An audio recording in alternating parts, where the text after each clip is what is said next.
ಔರಾದ್ ವಿಧಾನಸಭಾ ಕ್ಷೇತ್ರದಲ್ಲಿ ಮಹರ್ಷಿ ವಾಲ್ಮೀಕಿ ಅಭಿವೃದ್ಧಿ ನಿಗಮದ ವತಿಯಿಂದ ಗಂಗಾ ಕಲ್ಯಾಣ್ ಯೋಜನೆಯಡಿಯಲ್ಲಿ ಆಯ್ಕೆಯಾದ ಫಲಾನುಭವಿಗಳಿಗೆ ಔರಾದ್ನ ಶಾಸಕ ಪ್ರಭು ಬಿ ಚವ್ಹಾಣ್ ಮೋಟಾರು ಸಲಕರಣೆಗಳನ್ನ ವಿತರಿಸಿದರು. ಔರಾದ್ ಪಟ್ಟಣದ ಶಾಸಕರ ಕಚೇರಿ ಆವರಣದಲ್ಲಿ ಬುಧವಾರ ನಡೆದ ಕಾರ್ಯಕ್ರಮದಲ್ಲಿ ನಿಗಮದ ಅಡಿಯಲ್ಲಿ ಆಯ್ಕೆಯಾದ 14 ಜನ ಫಲಾನುಭವಿಗಳಿಗೆ ಮೋಟಾರು, ಪೈಪು, ತಂತಿಗಳು ಸೇರಿದಂತೆ ಕೊಳವೆ ಬಾವಿಗೆ ಅಗತ್ಯ ಇರುವ ಸಾಮಗ್ರಿಗಳನ್ನು ವಿತರಿಸಲಾಯಿತು. ಈ ಸಂದರ್ಭದಲ್ಲಿ ಮಾತನಾಡಿದ ಶಾಸಕರು, ಔರಾದ್ ಬಿ ವಿಧಾನಸಭಾ ಕ್ಷೇತ್ರದ ಸಮಗ್ರ ಅಭಿವೃದ್ಧಿಯ ಹಿತದೃಷ್ಟಿಯಿಂದ ನಿರಂತರ ಶ್ರಮಿಸುತ್ತಿದ್ದು ಸರ್ಕಾರದ ಯೋಜನೆಗಳನ್ನ ಅರ್ಹರಿಗೆ ತಲುಪಿಸಬೇಕು, ವಿಶೇಷವಾಗಿ ರೈತರ ಕೈ ಬಲಪಡಿಸಬೇಕು ಎನ್ನುವ ಸದಾದೇಶದೊಂದಿಗೆ ಕೆಲಸ ಮಾಡುತ್ತಿದ್ದೇನೆ. ಇಂತಹ ಯೋಜನೆಗಳು ರೈತರಿಗೆ ಅನುಕೂಲಕರವಾಗಿ ಪರಿಣಮಿಸಲಿವೆ ಎಂದರು. ಇನ್ನು ರೈತರು ಆರ್ಥಿಕವಾಗಿ ಸಬಲರಾಗಬೇಕು ಎನ್ನುವ ಸದಾಶಯದೊಂದಿಗೆ ಫಲಾನುಭವಿಗಳನ್ನ ಆಯ್ಕೆ ಮಾಡಲಾಗಿದೆ. ಯೋಜನೆಯ ಸದುಪಯೋಗವನ್ನು ಪಡೆದು ಉತ್ತಮ ಕೃಷಿ ಬೆಳೆಗಳನ್ನ ಬೆಳೆಸಿ ಆರ್ಥಿಕವಾಗಿ ಸಬಲರಾಗಬೇಕೆಂದು ಸಲಹೆ ನೀಡಿದರು.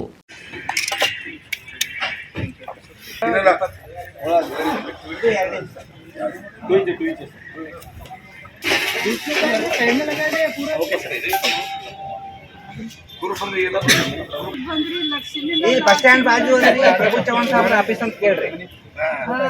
6 ತಿಂಗಳದಾಗ ನಾನು ಲಕ್ಷ್ಮೀ ಎಲ್ಲಿ ಹೋಗಿರ್ರಿ ನೀವು? ಈಗ ಎಲ್ಲಿದ್ದೀರಿ?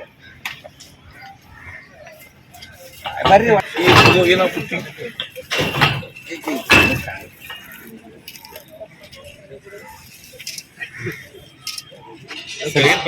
ಪೈಪ್ ಬರ್ಬೇಕು, ಪೈಪ್ಗಳು ಬರಲ್ಲ.